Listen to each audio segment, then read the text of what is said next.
Bonjour à tous et toutes qui êtes présents pour cette troisième session d'Humain au cœur du soin. Merci de nous rejoindre un samedi matin.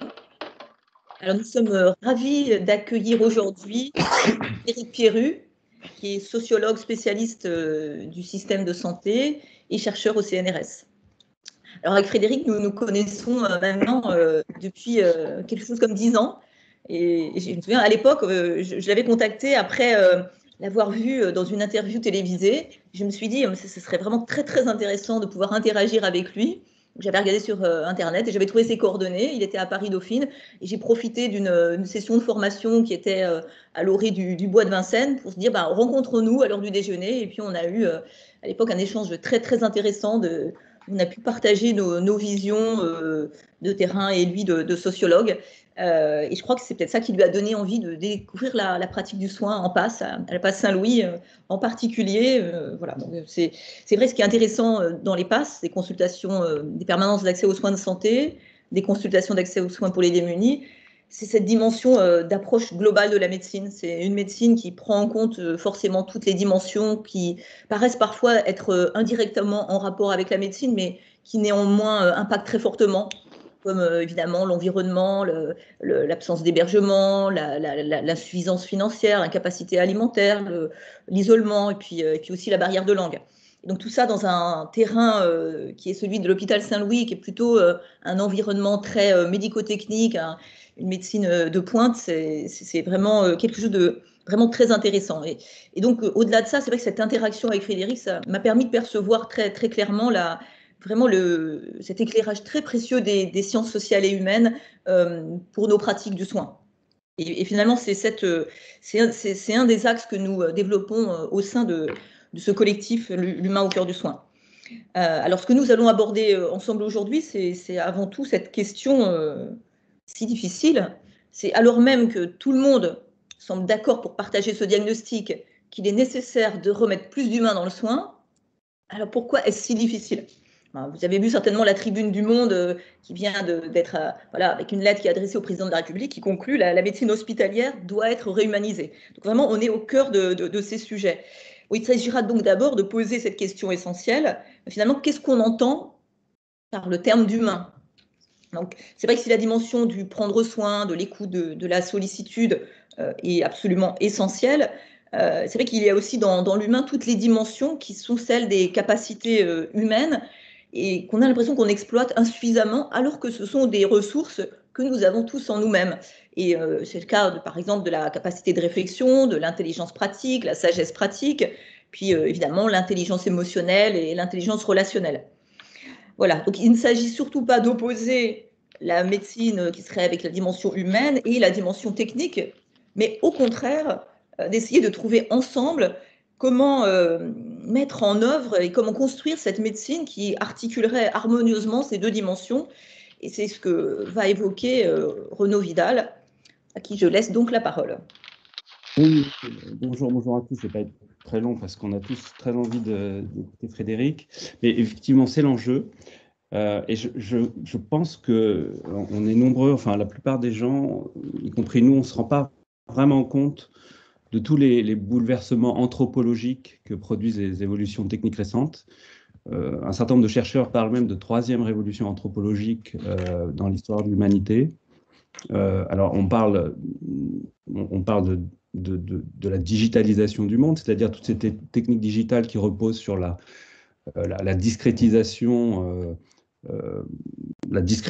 du monde en unités d'information et qui évidemment apportent des capacités de modélisation du vivant jamais obtenues.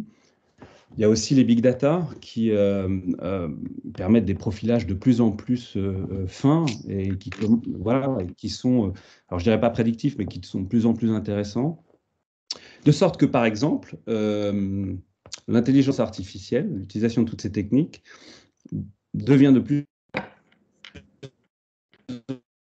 en plus performante et plus performante. Dans d'autres domaines que je connais, sur lesquels je travaille, on exige de plus en plus, par exemple, des anesthésistes ou des sages-femmes en salle de naissance, de suivre à la lettre des protocoles, des algorithmes. Alors, on pourrait se demander si ça pose un quelconque problème, et je pense que l'intuition qu'on partage, notamment à travers ce collectif, c'est que oui, ça pose problème.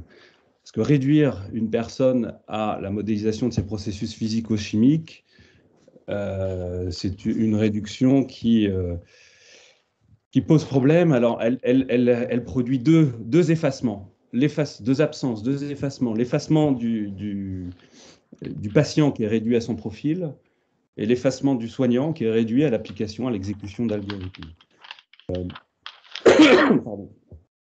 Donc, quand c'est cette double absence, cette double enfin, oui, ce double effacement écrase d'une certaine façon le vivant, écrase ce qui se passe quand deux corps sont en présence. Hein. Il y a des choses qui émergent quand deux corps sont en présence, qui est complètement écrasé. Ça écrase le fait que nous sommes des corps phénoménologiques, c'est-à-dire porteurs d'intentionnalité et de sens, et qui est totalement évacué au profit de ça fonctionne pas. C'est pas un hasard que les big data soient basés sur des corrélations et que la causalité est totalement évacuée. Donc la question, c'est bien celle de l'hybridation, c'est-à-dire de l'articulation de segments humains avec la combinatoire de la technique, mais qui fasse émerger une logique qui ne soit pas que celle de la machine et de la technique. Hein, on pourrait dire qu'il faudrait combiner la calculabilité de l'algorithme et l'indétermination du vivant. Et donc, c'est cette hybridation qu'on explore à travers ce collectif. Et j'ai hâte de laisser la parole à Frédéric, dont la contribution s'annonce passionnante. Donc, Frédéric, à toi.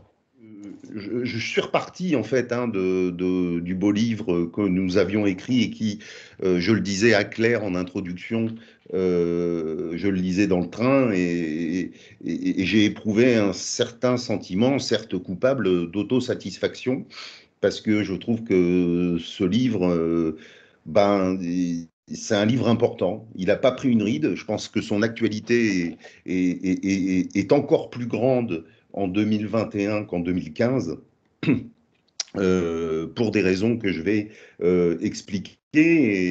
Et donc, je vais peut-être partir de ce que j'y avais écrit et en complétant aussi par rapport à mes réflexions antérieures. Donc, l'humain dans le soin, au-delà des incantations. Alors, moi, j'aime bien cette phrase de George Orwell.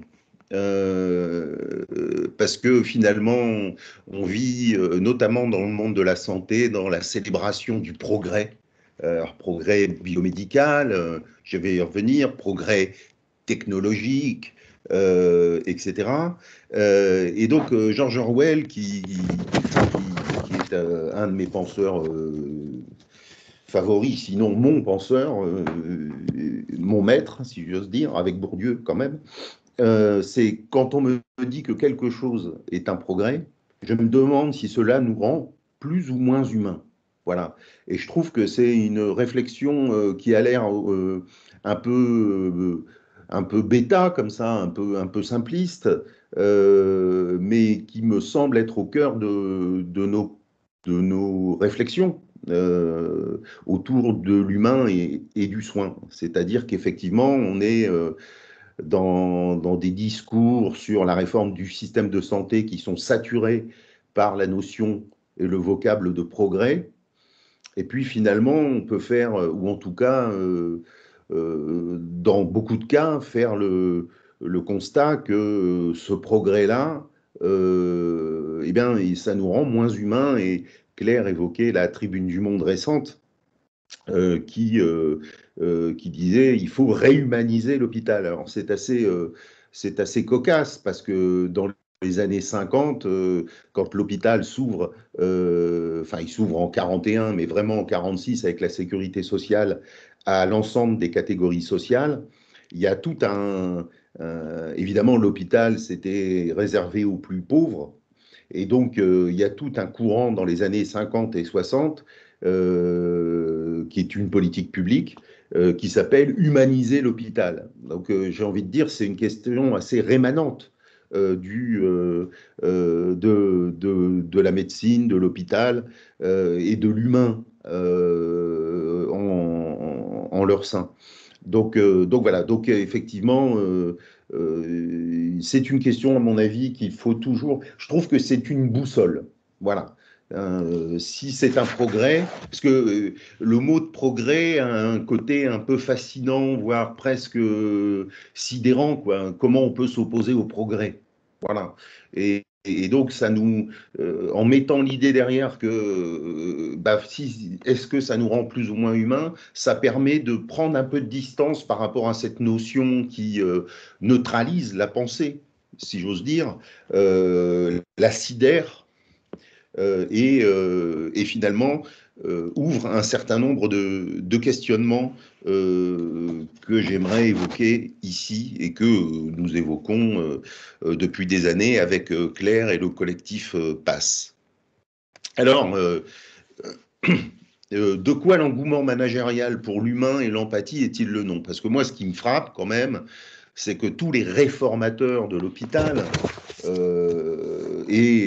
je dirais les pontes de la médecine, parce que c'est pas seulement managérial d'ailleurs, hein, il y a eu une espèce d'engouement, et Jacob Hochman l'avait dit, avant les années 2000, voire avant, ouais, à peu près les années 2000, il disait finalement l'empathie, on n'en parlait presque pas, par exemple. Voilà. C'est-à-dire c'est un mot qui n'était même pas utilisé et qui n'apparaissait même pas dans certains dictionnaires. Et puis il y a eu cette espèce d'efflorescence des usages de la notion d'humain et d'empathie, particulièrement dans le domaine de la santé.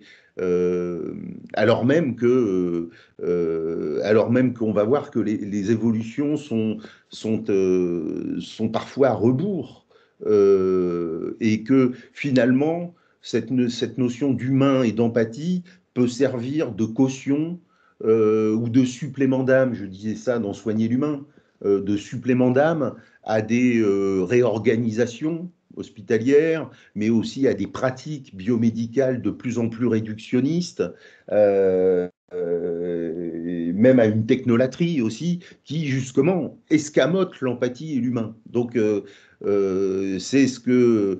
Alors, je reprends là encore la notion de... Vous savez, c'est dans 1984, la double pensée, le double think, hein, qui est signalé, qui est utilisé par George Orwell dans 1984.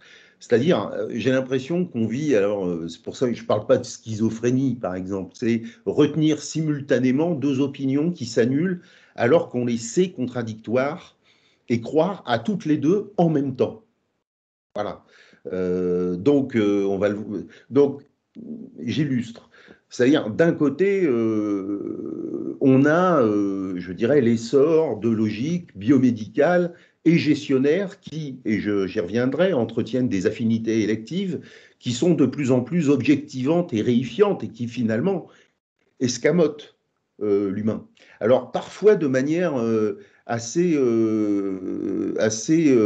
hypocrite. Je m'explique. Par exemple, effectivement, il y a eu il y a un triomphe d'une forme de réductionnisme biomédical qui d'ailleurs, au passage, je vais vous en prendre un exemple, c'est on va décoder le génome et puis comme ça, on va réussir à guérir tout un ensemble de pathologies. Et ça, c'est une croyance qu'on a eue en 90, enfin dans les années 80-90, on se souvient avec le Téléthon, il y avait l'idée, plus on va moléculariser le vivant, pour parler comme Godillère, et plus on va accéder, je dirais,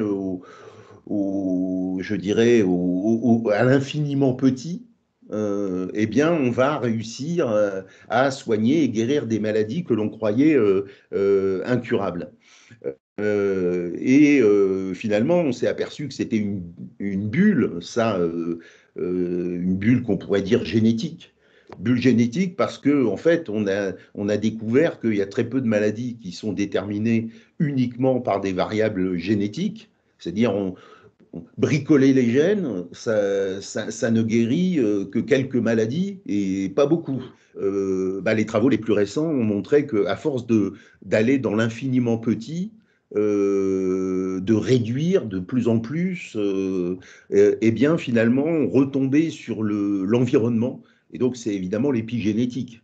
parce qu'on ne peut comprendre l'état de santé d'une personne que en prenant d'abord l'ensemble de son parcours de vie et des environnements qu'elle a traversés. Et donc, il y a une interaction entre les gènes et l'environnement. Et un environnement qui est social et donc humain. Voilà.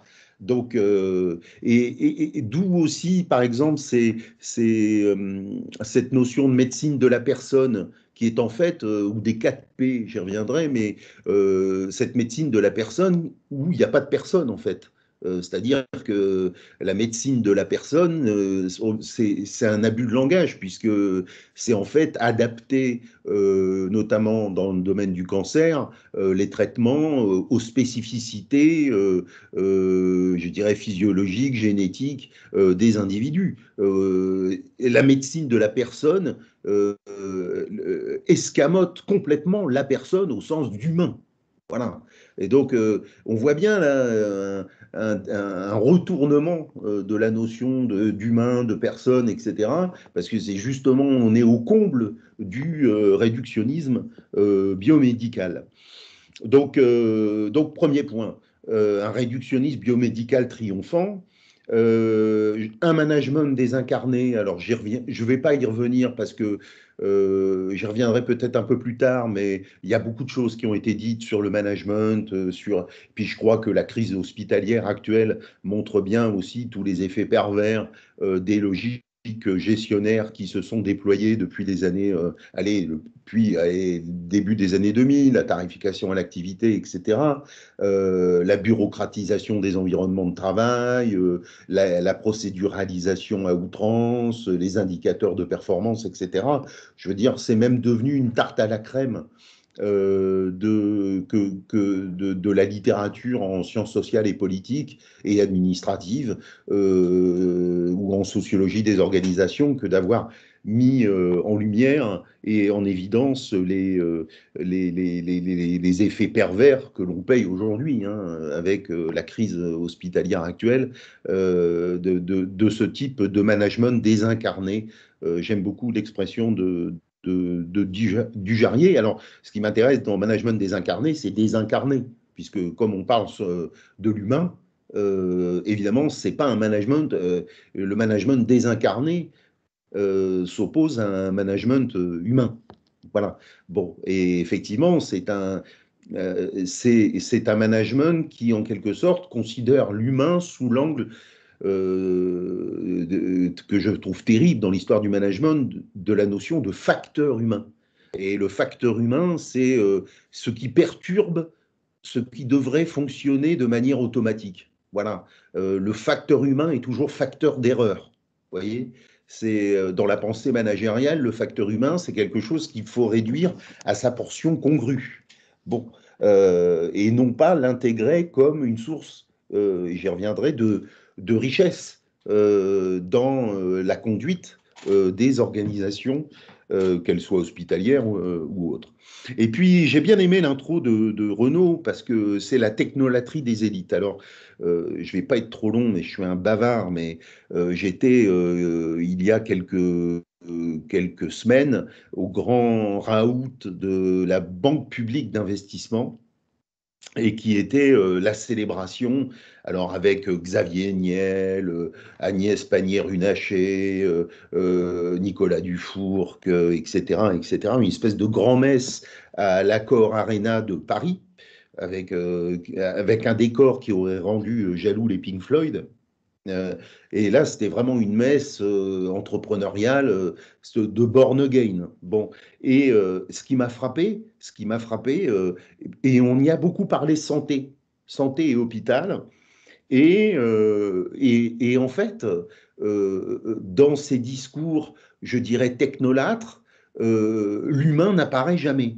C'est-à-dire, effectivement, on fait l'apologie d'un ensemble d'innovations qui sont souvent des gadgets, par ailleurs, peuvent avoir leur utilité, les objets connectés, etc. Évidemment, le big data, l'intelligence artificielle, etc. Mais la santé n'était abordée que sous l'angle d'objets, ou d'innovation technologique. Et alors, jamais quelqu'un n'a prononcé le terme d'humain. Et j'ai fait une série de conférences pour des radiologues autour de l'intelligence artificielle, sujet que j'ignorais et qui aujourd'hui me passionne. Et donc, parce que les radiologues sont les premiers menacés par le déploiement de l'intelligence artificielle, ils se demandent est-ce que notre métier va changer? Et je vais répondre tout de suite à la question de Claire, parce que j'hésitais entre deux PowerPoint, en fait. Je voulais peut-être mettre celui-là, mais bon, mais c'était trop ciblé radiologie. Et donc, ils vont dire, nous, on va se faire remplacer par des algorithmes, en fait. Voilà. Et on ne servira plus à rien. Et je leur disais, mais non, en fait, n'ayez pas peur de l'intelligence artificielle, parce que justement, elle va vous permettre de vous débarrasser d'un certain nombre de tâches, je dirais, mécaniques, qu'un algorithme peut faire très bien, et va vous obliger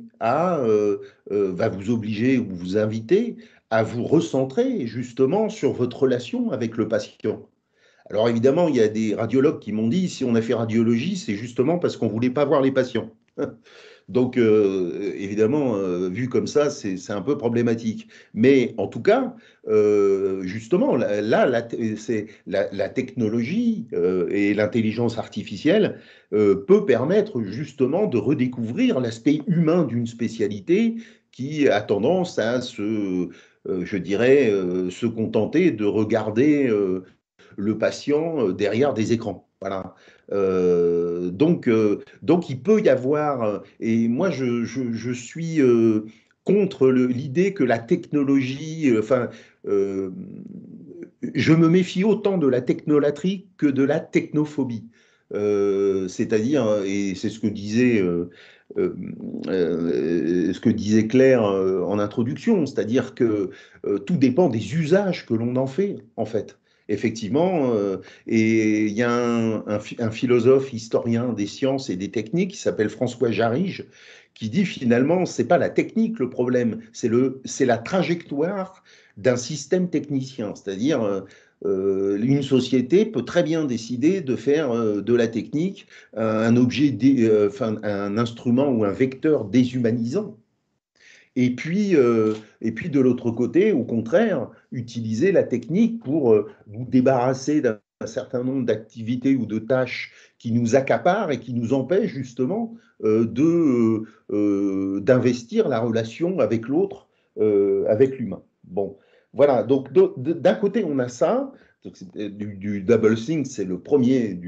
Et puis de l'autre côté, je l'ai dit, des appels constants aux valeurs, à l'éthique, à l'empathie, à l'autonomie, à la responsabilisation, à la bientraitance, à la bienveillance, tout ça avec des discours un peu grandiloquents et un peu creux en fait, un peu creux, me semble-t-il. C'est ce qu'un de mes collègues avait appelé les discours sans adversaire. C'est-à-dire vous ne pouvez pas vous opposer. Qui défendrait une médecine non éthique ou non humaine ou pas empathique ou maltraitante? Donc, la question est que posait Claire et qui depuis qu'on travaille ensemble, nous hante, c'est comment éviter un usage purement ornemental ou oui, ornemental et légitimateur de cette notion d'humain ou d'empathie ou voilà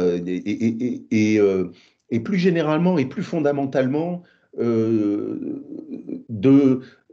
ne pas voir dans ces notions que de l'affect ou de la compassion avec une notion un peu, une approche un peu, oui, ça, compassionnelle, émotionnelle, et de considérer l'humain même, enfin, comme partie prenante de l'efficacité de la pratique clinique et de la pratique médicale.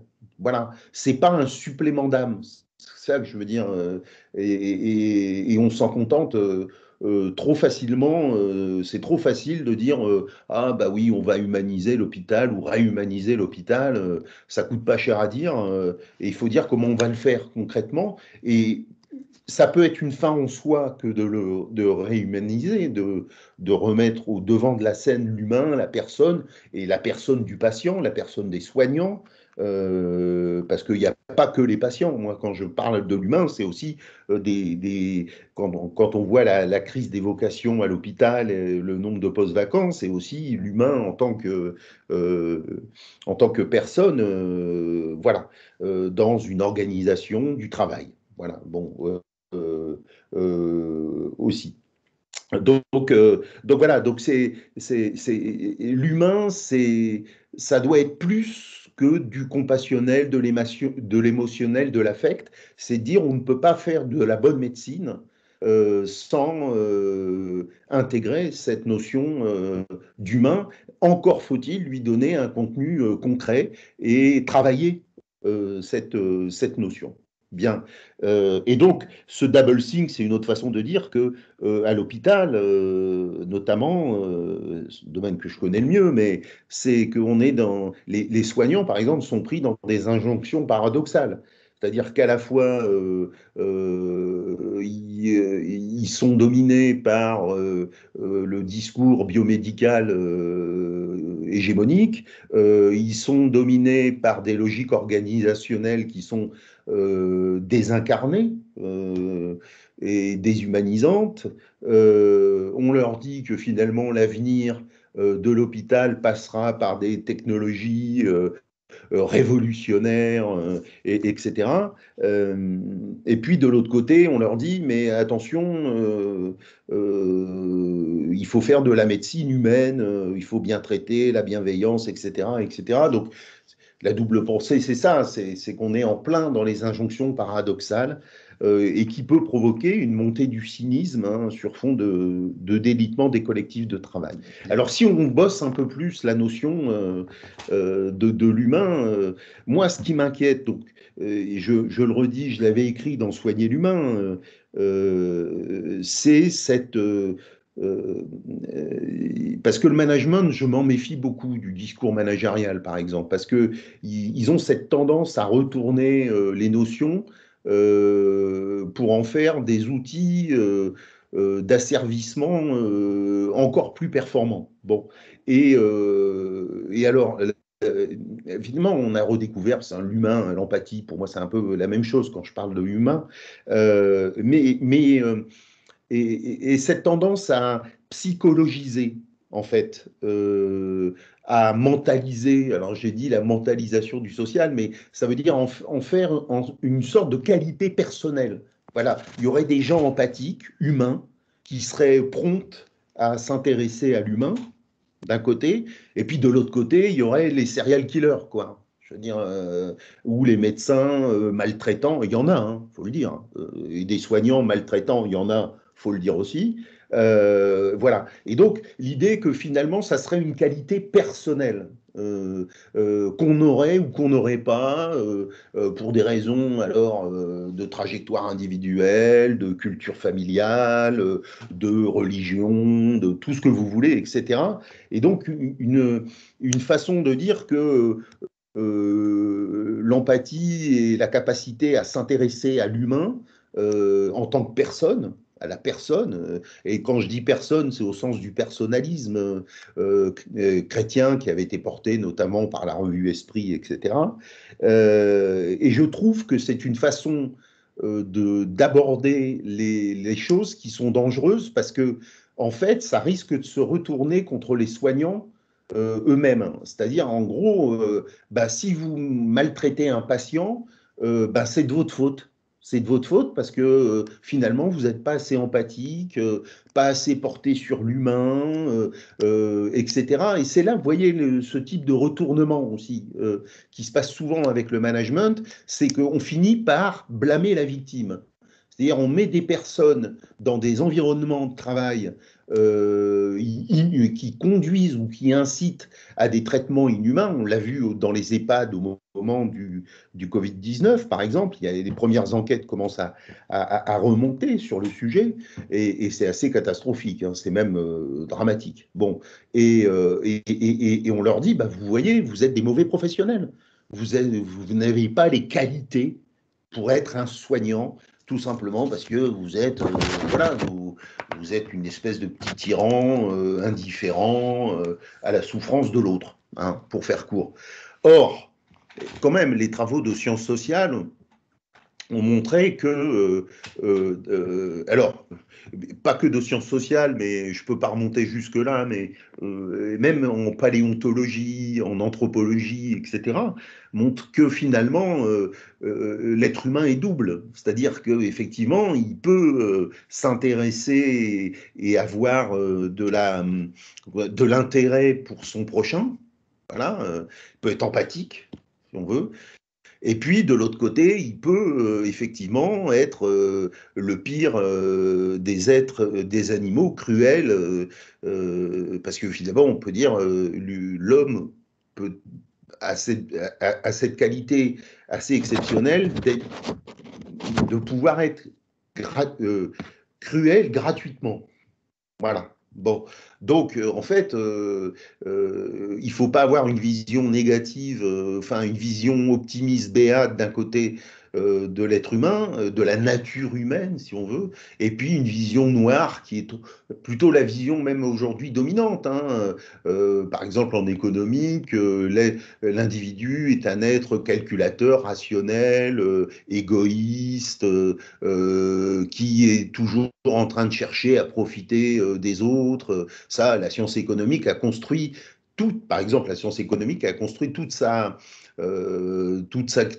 ses connaissances sur ce postulat d'une vision noire de la nature humaine. Et on peut dire que même le management actuel, avec ses nudges, ses incitations, c'est de dire, bon, l'être humain est pas, c'est pas génial comme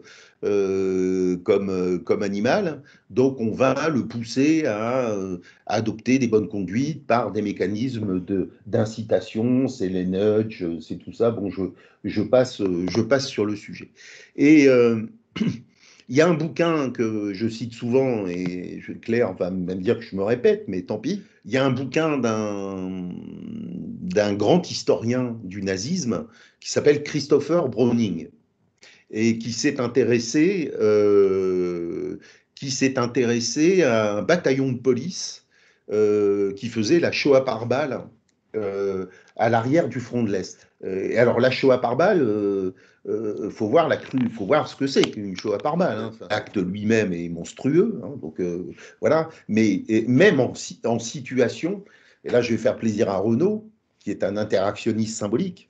Donc, je vais mettre l'action. Il dit finalement, les gens, ces hommes ordinaires qui ont commis des atrocités, c'est-à-dire qu'ils ont tué des hommes, des femmes, des enfants, à bout portant avec des fusils, avec tout ce que ça peut provoquer comme horreur du style les bouts de crâne qui vous arrivent dessus, etc. Bon, eh bien, étaient en fait pas du tout des monstres. C'était des gens qui menaient une vie paisible avant la guerre, et puis qui m'ont mené une vie non moins paisible, sans aucun remords, après la guerre, après avoir commis ces atrocités. Alors, il y a des historiens allemands qui ont confirmé ces travaux, je pense à Harald Welzer, etc. Donc, c'est intéressant parce que donc, c'est des gens, c'était des pères aimants, des amis fidèles, des gens parfaitement intégrés dans la société, donc pas des fous furieux ou des psychopathes, non, des gens ordinaires, qui, dans une certaine situation, ont commis des atrocités. Voilà. Et ce qui intéresse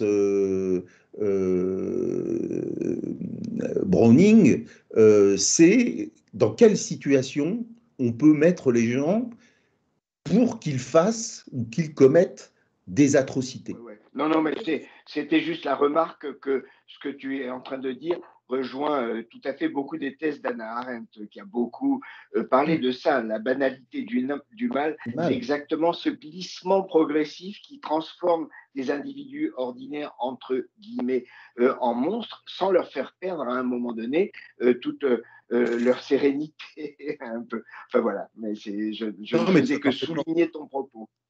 tu as parfaitement raison. Alors, bon, elle l'avait fait à partir du cas Eichmann qui était plus sur, parce que ça a été beaucoup contesté, hein, la thèse d'Hannah Arendt. D'ailleurs, elle a été démolie. Hein, dans Eichmann à Jérusalem, le bouquin a été démoli par la critique en disant qu'elle minimisait l'aspect psychopathique de Eichmann, qui était quand même lui, on peut dire que c'était pas un homme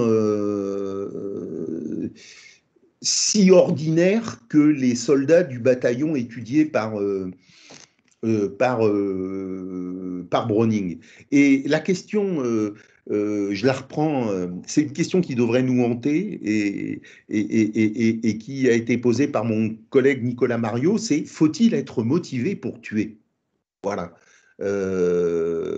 Et évidemment, là, je prends un cas limite, mais faut-il être motivé pour ne pas être humain dans le soin? C'est-à-dire, quelle est la place des mobiles, des dispositions personnelles, et quelle est la place des logiques de situation dans lesquelles les individus sont pris et finissent par commettre des actes, alors là, en l'occurrence, monstrueux, heureusement que c'est pas toujours comme ça, parce que on sait qu'il y a une catégorie de population qui a été étudiée, qui sont les serial killers, ça a été beaucoup étudié, dont ils n'ont aucune capacité à l'empathie. Alors, ils mettent ça sur les histoires de neurones miroirs ou pas, enfin, c'est compliqué, mais il y a une portion de la population qui est incapable d'éprouver la moindre empathie et la moindre identification à la personne qui est en face d'elle. Voilà, donc fournirait, par exemple, typique psychopathe qui n'a éprouvé aucun sentiment, neutre. Voilà, c'est-à-dire l'autre, c'est une planche, c'est une bûche, quoi. C'est pas une personne. Bon, il y a mais c'est une toute petite partie que les psychologues, les psychiatres et même les neurosciences essaient d'expliquer. Mais la plupart du temps, donc heureusement on n'est pas entouré de psychopathes, eh bien, peuvent adopter des comportements inhumains, alors même que ce ne sont pas des psychopathes. Et alors, donc, je résume rapidement hein, ce que dit Browning, parce que c'est l'ensemble des facteurs qu'il souligne de la production de l'inhumain qui est intéressante. D'abord, il y a la coupure eux-nous, c'est-à-dire que l'autre est construit comme radicalement autre. Voilà. Et il est déshumanisé. La première chose, effectivement, alors c'est ce qui pose un peu un problème, on peut poser un problème en médecine, c'est-à-dire on escamote d'abord la personne au profit de la physiologie, puis après on escamote même la physiologie, enfin un espèce d'escamotage progressif qui fait que l'autre est un... Alors, on voit très bien en sociologie, il y a eu des très beaux travaux sur le chirurgien qui s'endurcit parce qu'il ne peut pas faire son boulot autrement. Donc il y a le patient, voilà, d'un côté, et puis il y a le chirurgien, quoi. Et il ne faut surtout pas qu'il éprouve une quelconque identification à la personne qu'il va opérer. Donc il dit d'abord la coupure eux-nous. Bon. Ensuite, la soumission à l'autorité est plutôt la pression conformiste.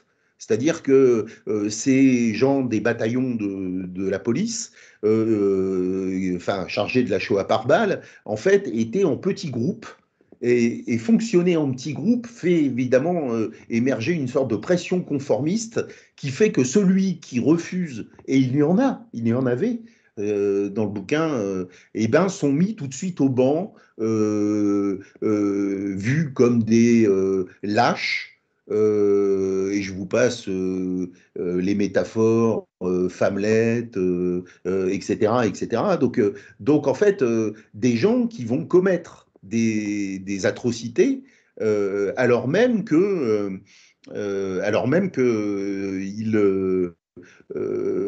ils sont contre au départ, mais ils cèdent à la pression conformiste du groupe. Voilà. Et c'est moins d'ailleurs l'autorité que le groupe des pairs.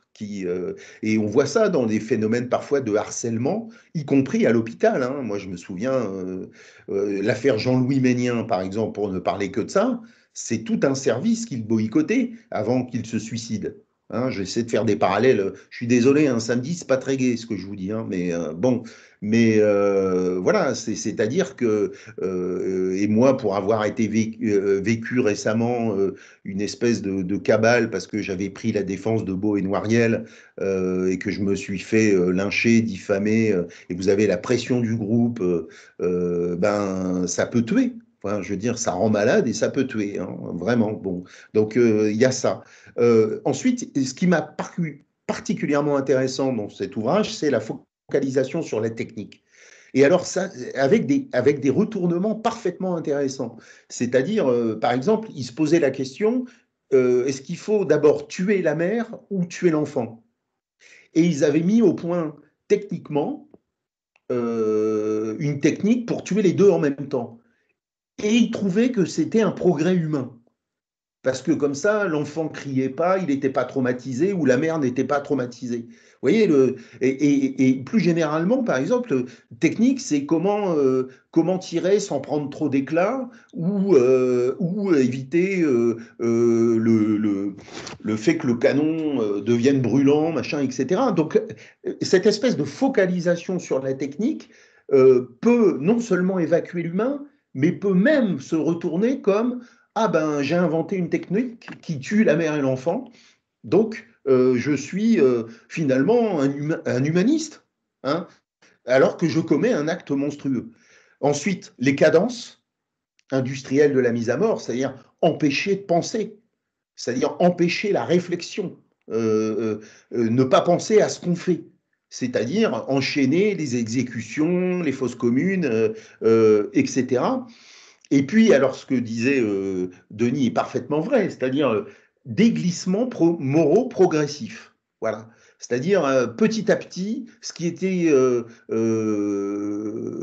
vu comme monstrueux par ces hommes ordinaires, à force de le faire, se banalise. Donc la banalité du mal, l'accoutumance au mal, hein, finalement, et que De Jour, par exemple, a très bien montré dans Souffrance en France. Hein, et le point ultime de ces glissements moraux progressifs, finalement, c'est la distance croissante au rôle. C'est-à-dire qu'on se désengage subjectivement et moralement de ces actes. Voilà. Et il dit, donc, quand on met en place ce type de situation, alors on peut faire des analogies, ça faut par analogie, et bien finalement, on peut conduire des gens à commettre des actes dont eux-mêmes auraient pensé qu'ils n'en étaient pas capables. Voilà. Et donc, il dit il faut s'intéresser aux logiques de situation, ce qui fait d'ailleurs qu'à la fin, ces hommes ordinaires n'ont aucun remords. Aucun remords. C'est-à-dire, ils étaient pris dans l'argument qu'on leur opposait quand on leur disait bah, vous avez quand même commis des actes monstrueux, plus monstrueux, je ne vois pas d'ailleurs, eh bien, ils disaient bah, finalement, on était en guerre, on était dans une situation, il fallait agir de la sorte. Et donc, en fait, on est au compte du désengagement moral et de la responsabilité vis-à-vis de ce qu'on a commis, quoi. On n'avait pas le choix. Voilà. Alors ça, c'est la thèse de Eichmann. Hein. J'étais qu'un bureaucrate qui remplissait des trains, quoi. Mais voilà. Donc c'est intéressant de montrer que l'empathie ou la prise en compte de l'humain, c'est pas une qualité inhérente à l'être humain. Tout être humain peut être empathique ou monstrueux. Alors, certes, avec plus ou moins de disposition à ça, mais on peut mettre des gens vraiment sympas dans des logiques de situation et ils commettent des atrocités. Alors, je vais appliquer ça à la santé. Je vais passer vite parce que je l'ai souvent dit, mais c'est sur la convergence entre rationalité gestionnaire et rationalité biomédicale qui, pour moi, crée une situation qui a tendance à escamoter l'humain. Et l'humain en tant que personne, hein, aussi bien, et là je le répète, aussi bien en tant que patient qu'en tant que soignant. Des activations à l'empathie. Alors, bon, je vais passer rapidement là-dessus. L'idée, c'est que ça repose sur des affinités électives. C'est-à-dire, la biomédecine actuelle et la logique gestionnaire qui s'est déployée à l'hôpital depuis 20 ans, finalement, ont des atomes crochus et finalement se renforcent mutuellement pour justement escamoter toujours un peu plus l'humain des prises en charge à l'hôpital. J'en veux pour preuve, je vous prends juste un exemple, c'est la tarification à l'activité. C'est-à-dire, la tarification à l'activité valorise d'autant mieux une spécialité qu'elle est technique, standardisable et programmable. On retrouve toujours l'aspect de la technique. Voilà. Et donc, effectivement, les spécialités les mieux valorisées par la tarification à l'activité, c'est celles qui se prêtent le mieux à une logique industrielle. Et c'est pas par hasard que j'ai fait le parallèle, l'analogie avec la Shoah par balle, parce que c'était un massacre industriel. Donc, donc la logique industrielle, si vous voulez, et se retrouve parfaitement dans, je dirais, les excès de la biomédecine à l'hôpital. Je tiens à dire et à préciser que je n'ai rien contre la biomédecine. Je dis simplement que là encore, c'est la façon dont on apparie la biomédecine, la façon dont le rapport qu'on a avec la biomédecine et le déploiement de logiques organisationnelles et gestionnaires qui peut conduire justement à la tribune de dire il faut réhumaniser l'hôpital. Alors, rapidement, pour comprendre ce que je veux dire par là, c'est que l'esprit gestionnaire escamote l'humain. C'est même ce qui fait ça. Je vous parlais tout à l'heure du facteur humain. Et effectivement, pour tous les penseurs depuis Taylor, de la productivité ou de l'amélioration de la productivité des organisations, c'était justement de faire en sorte d'aller vers des modèles de plus en plus cybernétiques, automatiques, d'où l'humain ou le facteur humain en tant que facteur de contingence, d'arbitraire, parfois d'erreur, mais aussi vous savez, Taylor parlait de flânerie. Hein, on flâne. Alors, pensez par exemple au temps qu'on sacrifie autour du café dans les équipes de soins, par exemple. Bon, eh bien, c'est une source d'inefficience, c'est une source d'erreur, de mauvaise qualité, et c'est ce qui constitue l'esprit gestionnaire. Voilà. Et donc, on retrouve un certain nombre de traits distinctifs. D'abord, c'est une rationalité purement instrumentale qui veut remplacer le gouvernement des hommes par l'administration des choses. Voilà. Et qui réifie l'humain, en un sens.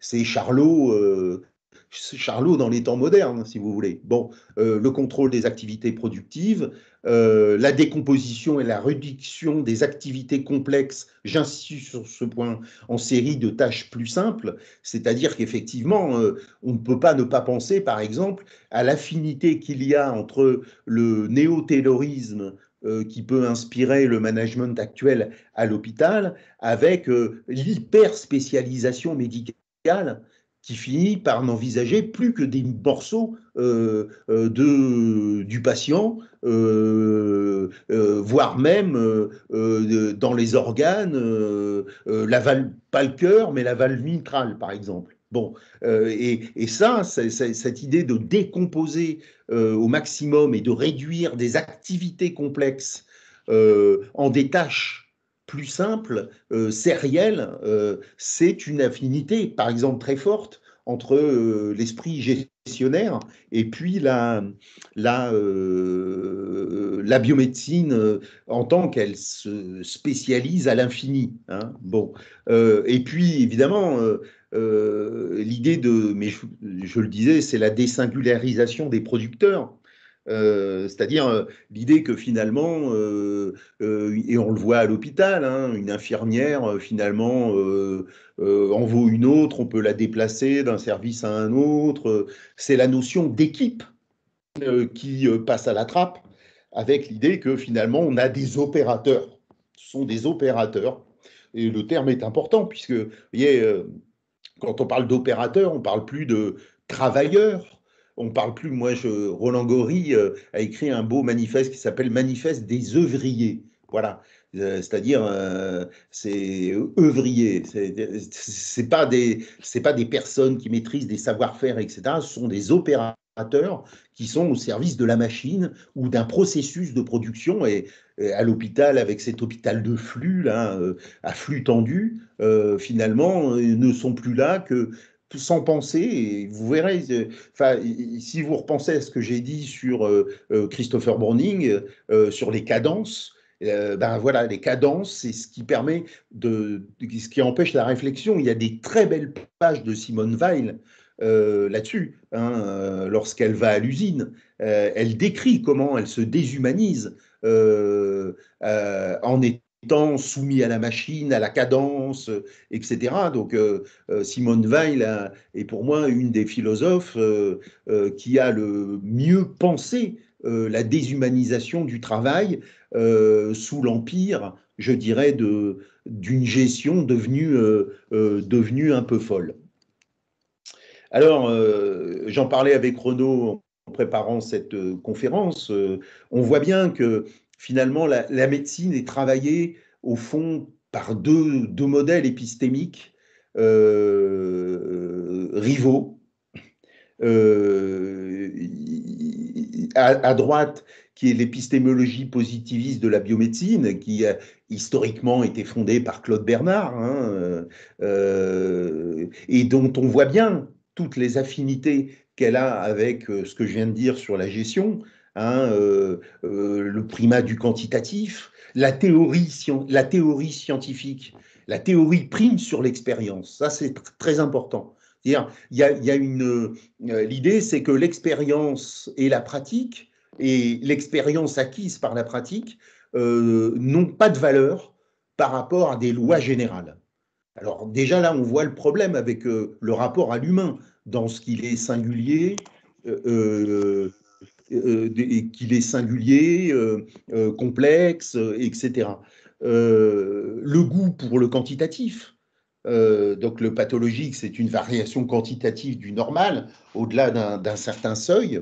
Le réductionnisme, la quantification, la minoration de la subjectivité du patient, de l'expérience du patient, c'est-à-dire que c'est effectivement, et Renaud le disait très bien, la maladie est appréhendée comme un dysfonctionnement organique. Finalement, c'est la subjectivité ou la plainte du patient est au mieux un indicateur dans le tableau clinique. Au pire, c'est quelque chose, c'est une nuisance pour le professionnel. C'est-à-dire, on s'en fout que le patient se plaigne. L'application mécanique de la règle générale, c'est un peu c'est un peu redondant avec ce qu'il disait sur la théorie. Et puis le progrès médical cumulatif. Donc ça, pour moi, ça, c'est les spécialités fortement biomédicales et qui sont affines, au sens d'affinité élective, avec, je dirais, la rationalité gestionnaire. Je ne dis pas que ce sont les deux mêmes enfin, c'est pas les deux mêmes logiques, c'est pas les deux mêmes rationalités, c'est bien ce que veut démontrer la notion d'affinité de l'atome crochu, d'affinité élective, c'est que finalement, elles peuvent se tolérer et se renforcer l'une l'autre. Et puis de l'autre côté, effectivement, vous avez l'épistémologie empiriste de la clinique de Georges Canguilhem, qui est alors là où l'humain a toute sa place.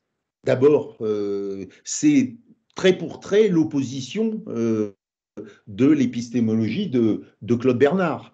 C'est d'abord l'expérience et donc la plainte du patient qui va générer les connaissances. C'est à partir d'une plainte du patient, considéré comme personne, que l'on va s'intéresser à une maladie. Voilà. Donc, c'est toujours le patient qui est au départ du progrès de la connaissance médicale. Chez Canguilhem, le pathologique, c'est un phénomène hétérogène par rapport au normal. Hein, et c'est la fameuse phrase, la maladie, c'est une autre allure de la vie. Voilà, une autre allure de la vie. L'idée que justement, on est dans une pensée holiste et non pas réductionniste, c'est-à-dire le tout, la personne, le patient est irréductible à ses composantes. Et ça rejoint d'ailleurs l'idée de maladie comme une autre allure de la vie. Évidemment, la prise en compte de la singularité, hein, l'idée que le vivant est normatif, c'est-à-dire qu'il crée des singularités dont il faut tenir compte dans la pratique médicale. La subjectivité et l'expérience du patient y sont particulièrement valorisées parce que, je l'ai dit, ce sont elles qui vont produire et aiguiller le médecin pour produire une connaissance de la maladie. Et donc, l'inévitable interprétation de la règle à la lumière de la singularité et de la complexité des cas, et c'est un caractère discontinu. Il n'y a pas de cumulativité, c'est que, si vous voulez, il n'y a pas de progrès médical continu. On fait des découvertes parce que une fois, un patient arrive à l'hôpital avec une plainte et puis finalement c'est aporétique, dirait Claire, et donc on va découvrir peut-être quelque chose de radicalement nouveau avec cette plainte portée par le patient. Bon, c'est ce que j'appelle, moi, des spécialités, à la suite de Florent Champy, fortement prudentielles. Je ne vais pas vous saouler avec les concepts, mais quand même, je pense qu'on est quand même dans une phase assez bizarre où à la fois la biomédecine n'a jamais été aussi triomphante et où le programme médical génère de plus en plus de désillusions.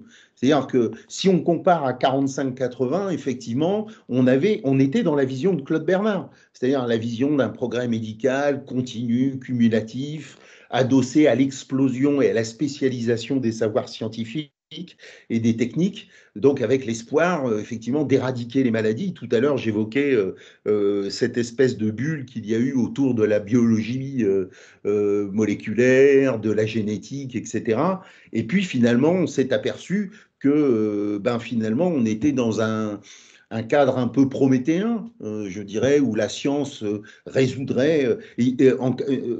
Vraiment, au début des années 50, moi j'ai été dans les archives, les hauts fonctionnaires du ministère de la Santé étaient persuadés que, certes, la Sécu allait faire monter les dépenses de santé, mais qu'après, elles allaient connaître un plateau parce qu'on aurait éradiqué toutes les maladies. Donc, ce n'est pas un fantasme, c'est-à-dire qu'il y avait une croyance absolue dans la capacité de la biomédecine et de la science médicale à résoudre la maladie. Et évidemment, depuis 80, on en est revenu, quoi. Alors, c'est évidemment la question des coûts. Hein. Moi qui suis maintenant à la commission d'évaluation médico-économique et de santé publique de la Haute Autorité de Santé, quand vous voyez des anticancéreux à 800 000 euros, vous vous dites comment on va cramer la caisse assez vite, quoi. Enfin, c'est-à-dire, moi, j'ai une vraie inquiétude sur le prix de l'innovation médicale ou même des fausses innovations médicales. C'est effrayant.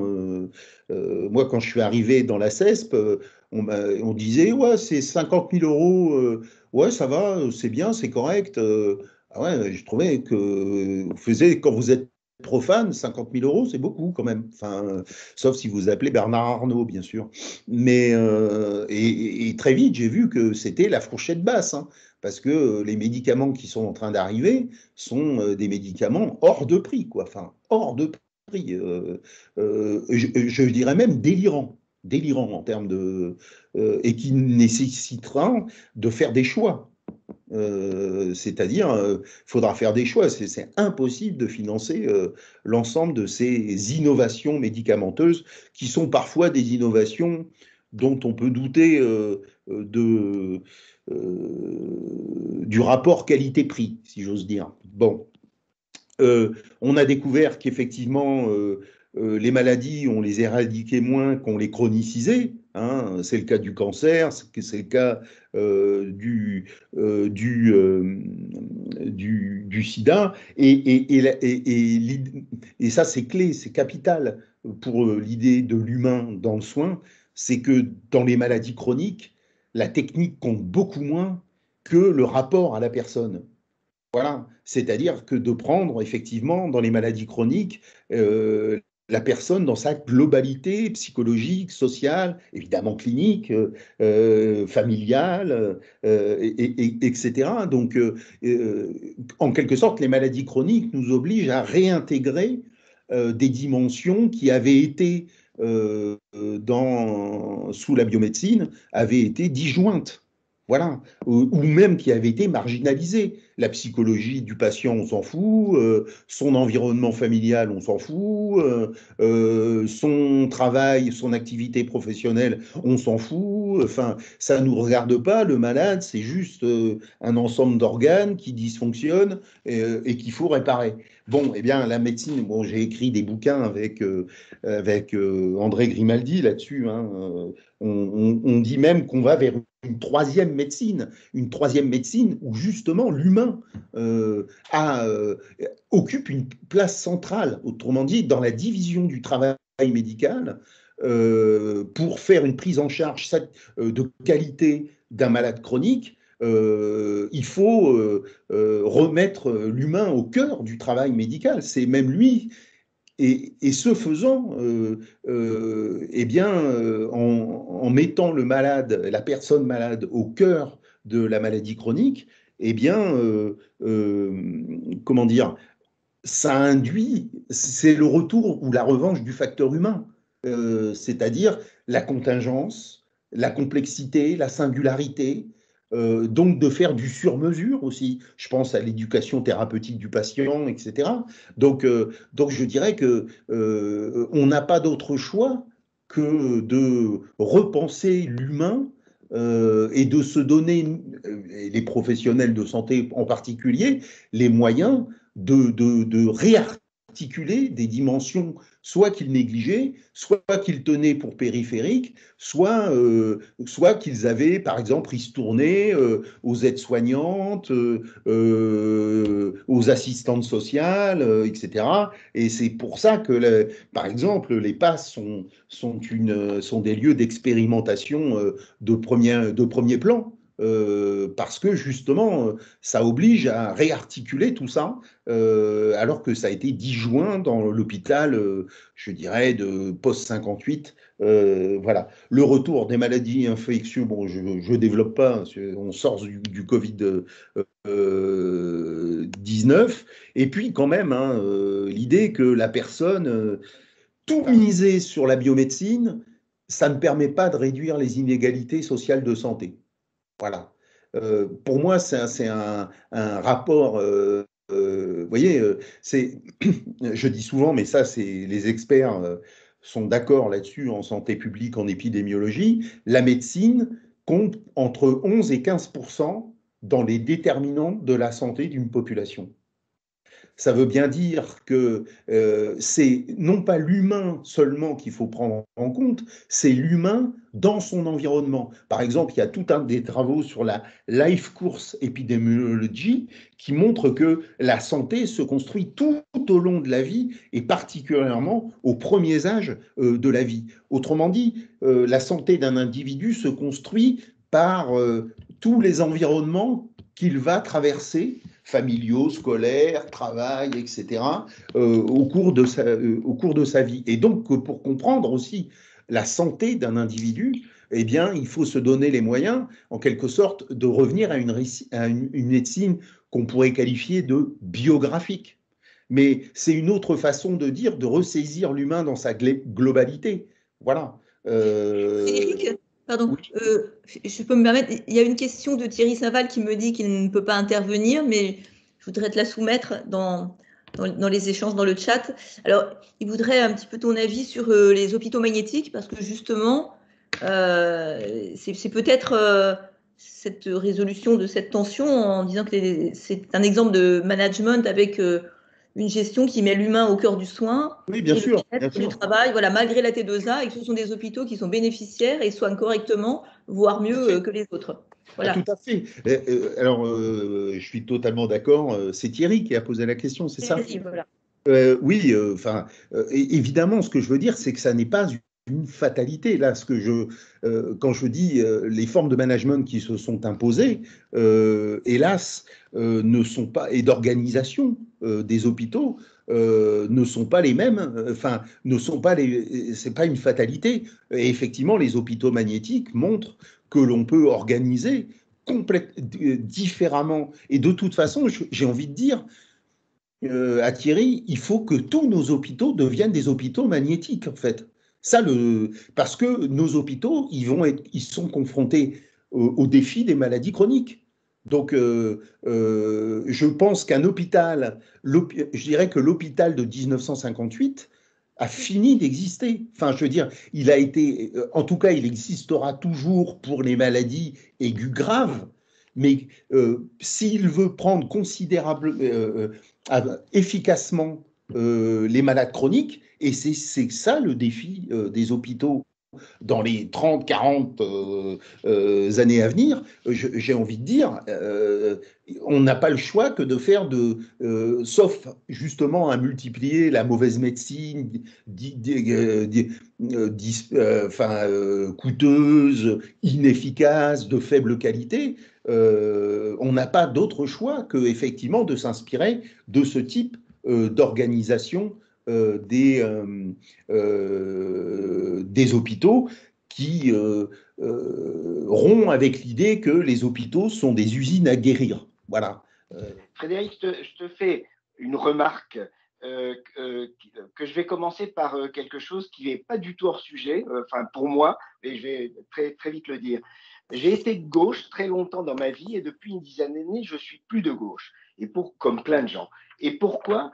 Parce que, une des grosses raisons, c'est que je trouve que la gauche s'est, à un moment donné, obnubilée sur la lutte contre l'extrême droite et les extrémistes. Ce qui est bien, c'est pas en tant que tel, ça va, mais seulement si en même temps on débat avec les gens modérés, les gens qui se posent des questions, qui traitent les questions qui fâchent en tâtonnant et en avançant. Et si on ne le fait pas, on finit par se faire plaisir en dénonçant les extrémistes, mais effectivement, on éloigne de soi petit à petit plein de gens de bonne volonté, etc., qu'on pourrait parfaitement avoir par cette conciliation. Et après avoir fait ça en étant, comme d'habitude, volontairement provoquant, mais c'est pas toi que je vais choquer en étant volontairement provoquant, mais je reviens à ce truc-là. C'est évident que j'avais noté au début de ton topo, tu disais la double pensée, les gens ils sont perdus dans une injonction paradoxale. Mais en fait, on ne va pas faire disparaître l'injonction paradoxale. Il faut faire vivre l'injonction paradoxale. C'est tout ce que tu as expliqué dans la suite de ton topo. Il y a une partie du biomédical, du normatif qui est absolument bénéfique, bienvenue, etc., et peu évitable. Et il faut simplement faire vivre en même temps le reste. Et cette conciliation-là, elle est parfaitement faisable, mais elle ne peut se faire que si on accepte justement la dualité et la nuance. Quand tu as dit tout à l'heure, oh, des gens ont beaucoup critiqué Hannah Arendt pour son truc de la banalité du mal, je ne dirais pas que c'est des crétins, mais c'est des gens qui ne sont rassurés, qui sont des grands angoissés Oui. et qui ont besoin de la pensée manichéenne, qui ont besoin d'avoir les gentils et les méchants. Si Hannah Arendt leur dit, vous savez, on est tous un peu, mais après, il y a des degrés et puis des mises en œuvre différentes, des gentils et des méchants, ça leur va pas. Or, voilà, j'arrête là. Mais je pense que le retour de l'humain qu'on prône les uns, où on va être pris les uns et les autres justement dans un discours, se faire plaisir, tu vois, voilà, les bonnes paroles, etc.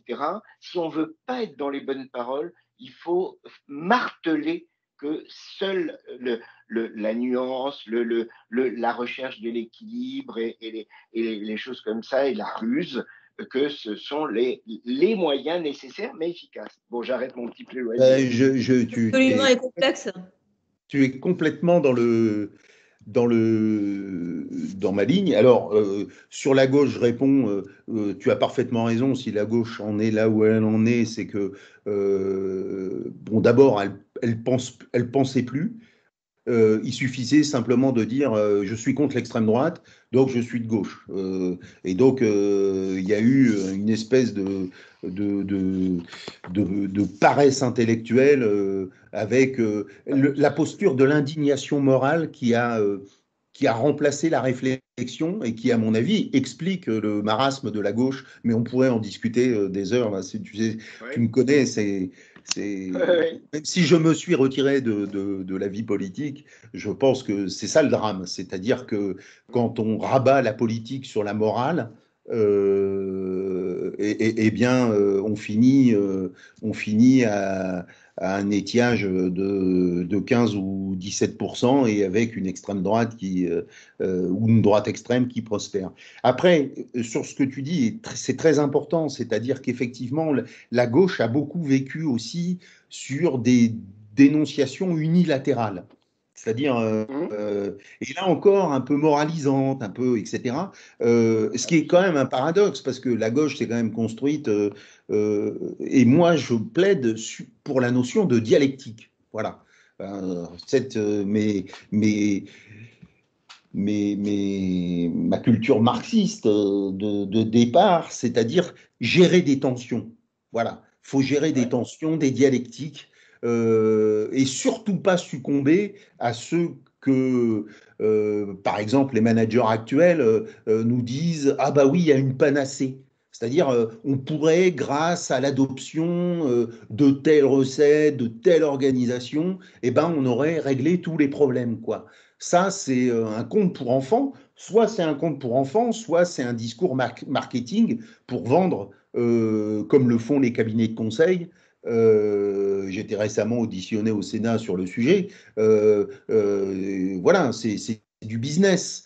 Et effectivement, je pense que quand on repense cette question de l'humain, on repense cette question de la tension, mais de la sagesse pratique, je reviendrai sur la fin, mais effectivement de penser de manière dialectique, sans avoir l'idée.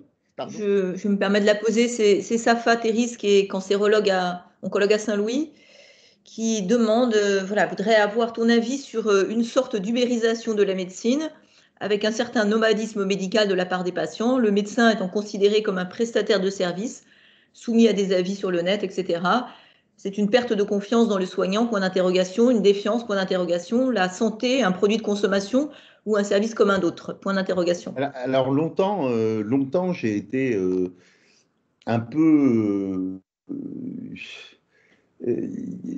j'étais un peu circonspect, voire franchement critique autour de l'idée de l'idée que se développait un consumérisme médical. Bon, alors déjà, le sociologue, il distingue, hein, parce que... Pardon, excuse-moi, pardon, juste Frédéric, comme ça tu répondras à l'ensemble. Thierry nous dit, c'est le médecin qui a fait cette ubérisation. Comment faire une téléconsultation sans examiner son patient pendant la crise Covid, si juste un appel téléphonique ou une visio permet de dire si on a fait son job?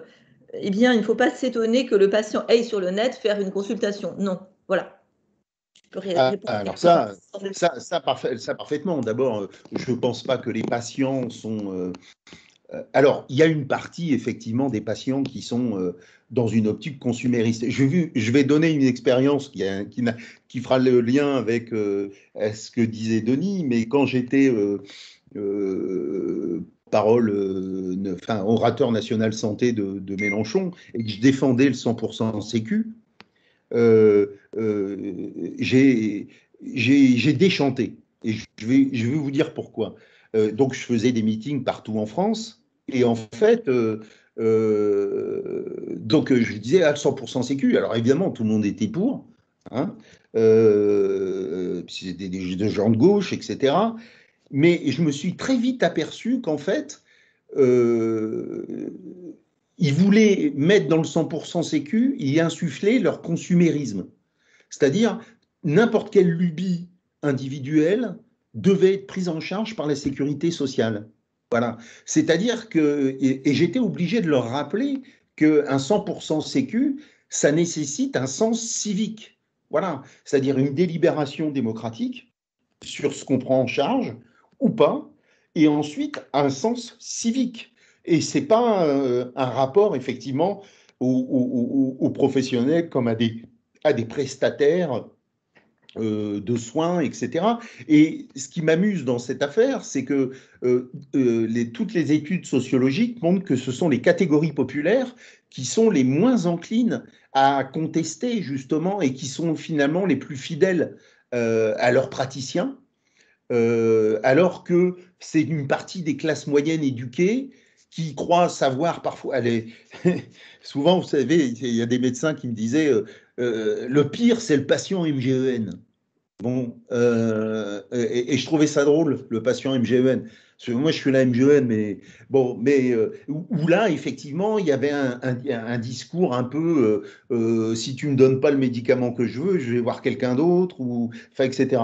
Après, effectivement, la technique, l'ubérisation, et effectivement, se méfier de cette technolatrie là, technophilie, effectivement, peut finir par effectivement détruire la relation. Hein. On dit souvent la médecine, c'est la rencontre d'une confiance et d'une conscience.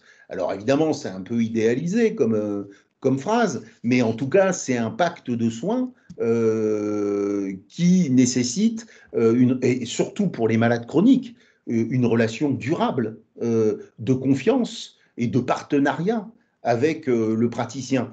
Donc j'ai envie de dire, oui, il y a dans une frange de la population le développement d'un rapport consumériste à la médecine qui est devenu un bien de consommation de masse, c'est clair, mais ce n'est pas vrai de toute la population. Il y a des catégories populaires qui restent beaucoup plus dans le modèle de la délégation aux professionnels de santé, et que effectivement ça pourrait être un effet pervers de ces technologies type téléconsultation, cabine, etc. Ça pourrait contribuer à alimenter ces critiques ces attitudes consuméristes. Et donc moi, je suis revenu sur le 100% sécu parce que je me dis, si tout le monde croit que le 100% sécu, c'est open bar, comme je disais souvent, ils n'étaient pas contents. Hein. C'était des profs, vous voyez, par exemple, qui me disaient « Ouais, mais la naturopathie, ça me fait du bien, l'équithérapie, l'art-thérapie. » J'ai dit « Oui, ça fait du bien, mais bon, je veux dire, il y a plein de choses qui me font du bien, moi. Écouter de la musique baroque, ça me fait du bien. Je ne vais pas la faire rembourser par la Sécu, quoi. Enfin, je veux dire, donc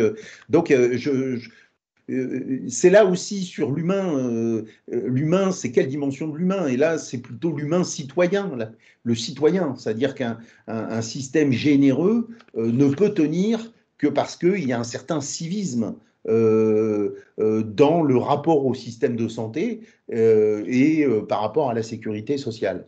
Voilà. Frédéric, je me permets de lire 2 commentaires parce que tu les vois peut-être pas en direct. Alors, Denis nous dit: Frédéric, tu es un excessif, honnête et de bonne foi. Je t'aime pour cela. C'est gentil. Et Annie de Vivi nous dit: merci de cette conférence. Oui, penser avec un E, penser avec un A, l'humanité de la personne malade et de la personne soignante. Constat terrain de la nécessité d'outiller ce lien entre ces 2 personnes, impensé. Abondons des soignants quand la personne malade a des troubles de la relation comme des maladies neuroévolutives. Je continue, je finis, puis peut-être on pourra finir là-dessus, parce qu'il y a quelque chose sur lequel j'aimerais finir. C'est le travail de Chabot, alors j'ai oublié son prénom. Pascal Chabot, voilà. Et j'ai trouvé, je pense que c'est un philosophe qui est au cœur de nos problématiques. Le burn-out comme épuisement de l'humanisme. Voilà. Et effectivement, on entend beaucoup qu'à l'hôpital, les gens sont en burn-out et que effectivement, des infirmières, on voit la montée de l'absentéisme, des arrêts maladie, du turnover, des départs, etc. Donc, donc, il a essayé de penser ça en philosophe, et je trouve qu'il l'a posé de manière vraiment heuristique. Donc le burn-out, je ne vais pas vous décrire, vous le savez ce que c'est, hein, mais c'est l'idée que finalement ça débouche sur des attitudes cyniques, souvent. Hein, c'est un médecin qui avait découvert ça. Et alors, par définition, l'attitude cynique est une attitude qui nie la personne qu'on a en face de soi. C'est-à-dire qu'on la considère comme un instrument, on la manipule, voire même ça peut générer de la perversité, hein, on lui fait du mal, etc. Et donc, il se demandait, parce qu'il dit, finalement, c'est les relations d'aide, dont la médecine, le travail social, l'enseignement, tout ce que vous voulez, tout ce qu'on retrouve dans l'appel des appels, sont-elles particulièrement touchées par ce phénomène? C'est-à-dire, voilà, il posait cette question, les relations d'aide sont aujourd'hui particulièrement, enseignants par exemple, touchés par ce phénomène de burn-out. Et il dit finalement, il donne une solution, il dit, et je vais y venir, il y a un recouvrement du progrès subtil par le progrès utile. Alors, dans la vieille rhétorique de l'école de Francfort, c'est l'idée de la colonisation du sens vécu par le système, mais je ne vais pas développer. Mais c'est très intéressant la distinction de ces 2 progrès, en fait. Et il me semble que justement, l'idée, c'est de revaloriser ou de valoriser le progrès subtil contre le progrès utile. Et il y a ce tableau là, qui me paraît relativement clair et qui finalement redit d'une autre façon ou conceptualise d'une autre façon ce que je dis depuis le début de cette intervention avec Claude Bernard et puis Canguilhem. Dans le progrès utile, effectivement, ce qui compte, c'est la matière, les technosciences, la technique, la capitalisation et la cumulativité, l'idée qu'on va aller dans un raffinement de plus en plus poussé des techniques et que ça va, et que c'est ça le progrès finalement, hein, c'est une forme de scientisme et de technicisme poussé à l'extrême, la valorisation de l'objectivité, l'idée que dans le progrès utile, plus on va vite, hein, plus les cadences augmentent, plus les flux accélèrent et plus ça relève du progrès. Voilà. Il y a l'idée aussi, et c'est là où je vais retomber avec Denis sur l'idée d'absolu, etc. Dans le progrès utile, il y a l'idée qu'on peut trouver la solution parfaite. Voilà. On peut trouver la solution parfaite à un problème, par exemple, de santé. Voilà. Et il y a une solution parfaite, il suffit de la trouver. L'idée que ça croît de façon exponentielle, et souvent, évidemment, c'est ce qu'il dit, c'est que le progrès utile, ou cette conception du progrès qui existait au XVIIIe siècle, déjà, c'était, c'est branché, je dirais, sur ce que je disais, les start-up, les scale-up, les licornes, etc. Enfin, tout cet écosystème économique aujourd'hui autour de l'entrepreneuriat, etc. Et quand j'étais à la célébration de la Banque publique d'investissement, on était en plein dans la célébration du progrès utile. Voilà, c'était ça. Et puis, c'est ça qui est intéressant, à côté du progrès utile, il oppose le progrès subtil. Voilà. Et je pense que on est là au cœur de la dialectique de la médecine actuelle et du soin.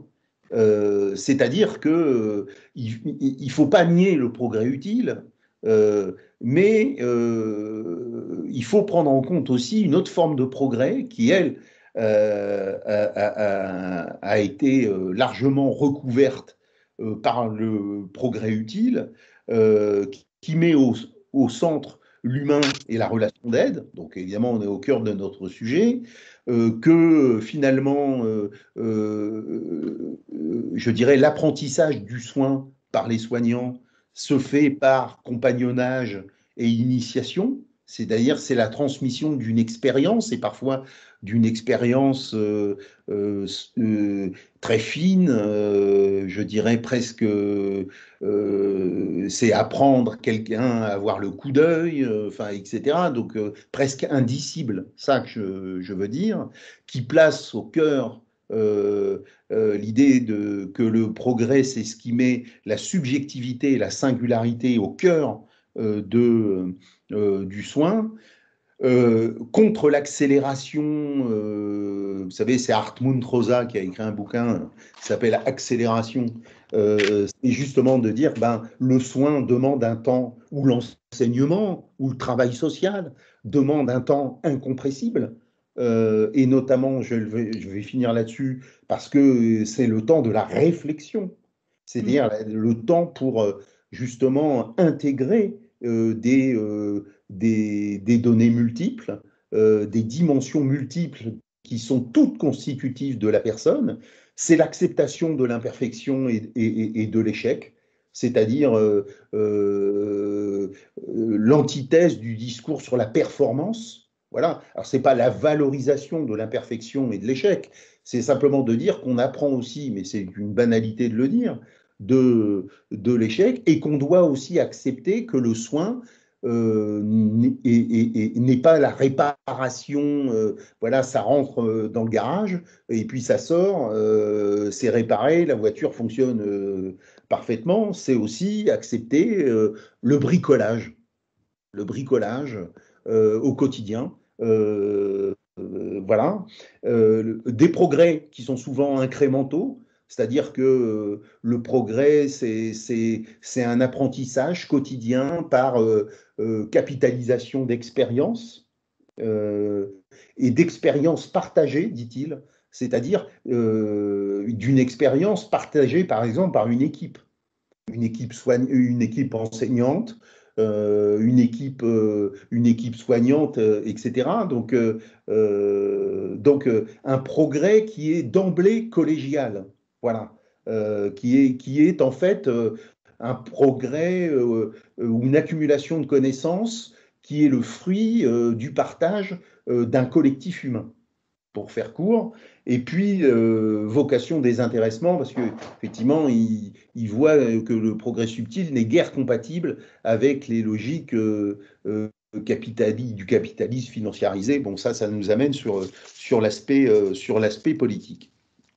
Donc, intéressante cette idée de progrès utile, progrès subtil, parce qu'il ne dit pas qu'il y a un progrès qui est mieux que l'autre, il dit simplement qu'il faut tenir une tension, notamment dans les métiers de l'aide, il faut tenir, c'est d'où l'idée de dialectique, la dialectique de l'utile et du subtil. Donc, ne pas être dans une critique réactionnaire, parce qu'on pourrait vite tomber là-dedans. Vous voyez ce que je veux dire? C'est-à-dire, il y a les excès de la science. Je vais finir par une citation de Gunther Anders, qui était quand même un grand philosophe, une grande inspiration pour moi. Mais si vous voulez, et pour faire plaisir à Denis, puisqu'il m'a parlé d'Hannah Arendt, on peut très vite finir comme Heidegger. C'est-à-dire, ah ben non, la science, les technosciences, tout ça, c'est horrible. C'est une perte d'authenticité, d'humanité. Et puis, donc, revenons à la nature. Revenons, je dirais, à des formes, je dirais, primitives et finalement authentiques. À la vie, Donc, je dis ça parce que Hannah Arendt a été la compagne de Heidegger, bon, qui par ailleurs a fini dans le nazisme, hein, bon, joyeusement. Et elle a continué à l'aimer, ce qui montre la complexité de la nature humaine. Ah oui, complètement. Complètement, c'est vrai que c'est assez fascinant là-dessus, donc c'est ça aussi le problème avec le discours sur l'humain, c'est faut pas qu'on paraisse réactionnaire en fait. C'est ça le truc, c'est-à-dire ah bah oui l'humain, ah bah oui vous voulez nous ramener à l'état de la clinique du début du 19e siècle, voilà, d'abord on soignait pas, enfin etc. Donc ce qui est compliqué dans ce projet de revaloriser l'humain dans le soin, c'est de ne pas paraître réactionnaire en fait. Voilà. Je dis ça par rapport à Heidegger qui effectivement, et il n'y a pas eu que lui comme philosophe, hein, qui finalement, ils étaient beaucoup allemands là-dessus, mais il y a ce truc avec la nature chez les Allemands qui est assez intéressant, mais l'idée, il faut sortir de ce système technicien, mais qu'on retrouve chez Jacques Ellul aussi, par exemple. Jacques Ellul, etc. Et il y a vraiment cet auteur, François Jarige, je trouve que c'est un historien et un philosophe des sciences qui, justement, pense l'idée d'une critique des technosciences, alors ici de la biomédecine, etc., mais en évitant l'écueil de la, comment dire, de la réaction. Voilà. Et finalement, d'un retour à un âge d'or qui n'a jamais existé, mythifié. Bon. Frédéric, quelques questions? Ah non, non, finis peut-être, puis après on prendra les questions du chat. Ouais, je finis par 2 citations. Je fais comme maintenant Roland Gori, qui cite toujours. Alors, ça ne se voit pas bien là, mais à côté de l'utile, il y a le subtil. Comment le définir? Alors, je ne sais plus. Il est aussi un progrès. Alors, sur le subtil est aussi un progrès, marque aussi une avancée, mais sa caractéristique est de transformer profondément l'individu. C'est très important dans sa pensée, c'est que le rapport à l'autre, le rapport à la personne modifie, on se modifie soi-même. Le progrès subtil est intime, il est profond, intérieur, ses impacts sur l'individu sont indélébiles, il marque une personnalité, il affine un caractère, il métamorphose un être. Rien n'indique mieux où se cache ce progrès souvent oublié par notre civilisation qu'une tentative de réponse à la question « Y a-t-il un progrès en art ?» Voilà, et on pourrait dire « Y a-t-il un progrès dans l'art médical ?» Bon, voilà, ça c'est la première citation que je voulais finir. Et puis la deuxième, conclure sur il faut penser le progrès dans sa pluralité. Voilà. Donc, c'est les conclusions, mais je pourrais donner le PowerPoint si vous voulez, mais redonner sa pleine place au progrès subtil et à la sagesse pratique, parce que au fond, ce que dit aussi, on est au cœur de la pensée de l'éthique à Nicomaque d'Aristote, qui a été réexploité par Florent Champy, qui a beaucoup bossé avec le collectif PASS, de sagesse pratique finalement.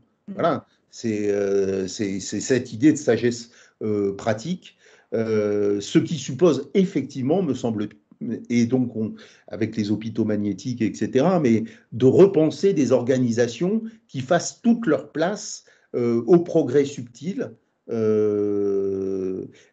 des organisations et des pratiques, voilà, avec toujours cette idée que c'est les situations qui vont nous permettre, en quelque sorte, de cultiver l'idée d'un progrès du soin dans sa version subtile. Voilà. Et pas dépendre d'une espèce de volontarisme héroïque. Ah, je vais faire du progrès subtil, je vais le faire autrement. C'est comment mettre en place des situations, donc des organisations. On parlait des hôpitaux magnétiques, qui permettent justement de redonner toute leur place à la sagesse pratique et au progrès subtil. Et je finis avec Gunther Anders, alors, qui était un pessimiste, voilà, mais qui nous donne une boussole finalement sur le fait que l'humain a tendance à être escamoté dans les pratiques soignantes, mais pas seulement dans l'enseignement, dans tout ça, etc.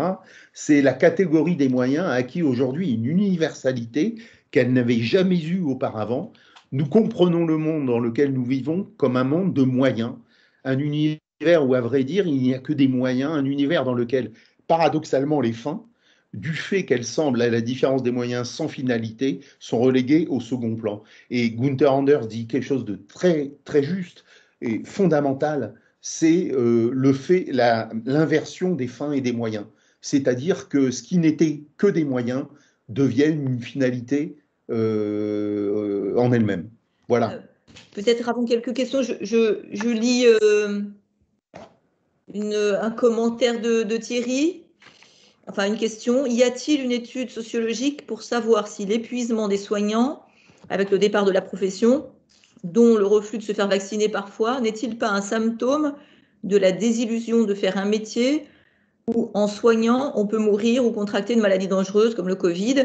En effet, depuis les épidémies de peste, polio et autres, c'est la première fois que certains soignants réalisent que leur métier est dangereux plus que prenant en termes de charge de travail. Alors ça, pour moi, c'est une question qui m'a beaucoup occupé et beaucoup énervé, mais comme Denis m'a dit, même s'il m'aime bien que je suis un excessif, mais il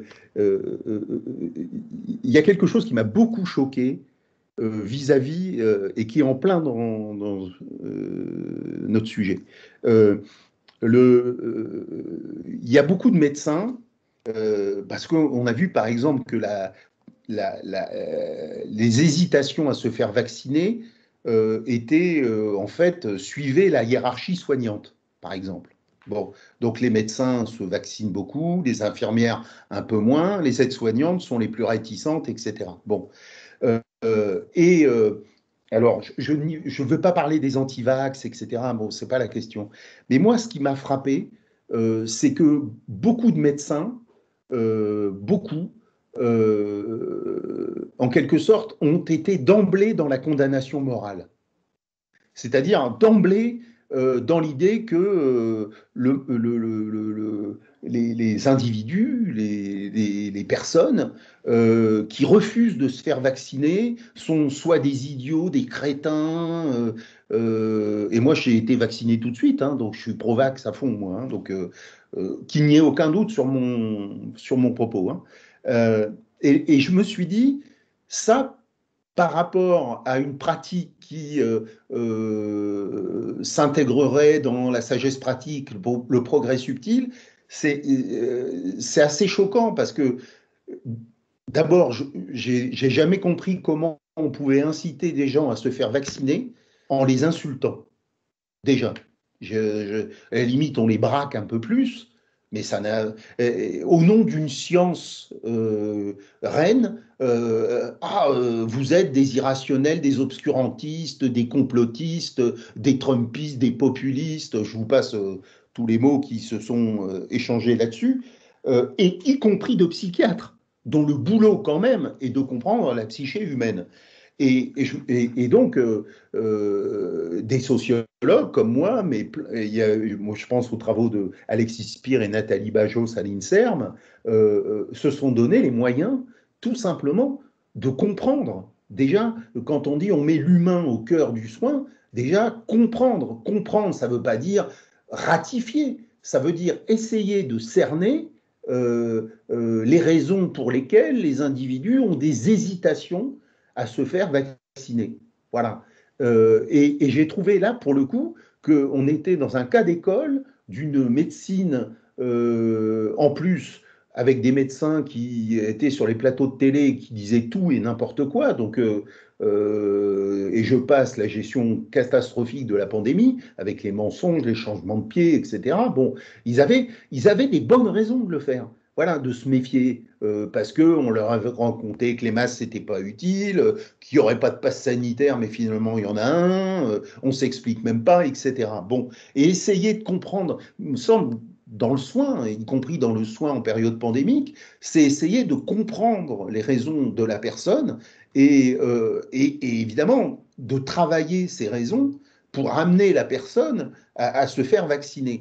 Et là, j'ai vu que, à l'occasion du Covid, les réflexes de certains médecins restent des réflexes paternalistes et finalement réifiants pour les personnes. Voilà. Et donc, il y a eu plein d'enquêtes qui ont été menées et on comprend les raisons. Par exemple, je vous en cite une que je trouve particulièrement frappante. C'est que, par exemple, la réticence ou l'hésitation vaccinale est particulièrement répandue dans les minorités dites ethno-raciales. J'aime pas trop le mot, mais prenons cet exemple-là. Bon, et donc en fait, et on le voit dans les dom-toms aussi, vous voyez, hein, problème de la vaccination dans les dom-toms et des soignants dans les dom-toms, etc. Bon, et en fait, les sociologues ont été faire des enquêtes, sur ça, c'est leur boulot, les sociologues, ils essaient de comprendre ce qui se passe avant de juger. Et ce que devrait faire, à mon avis, tout médecin avant de juger, comprendre. Bon, et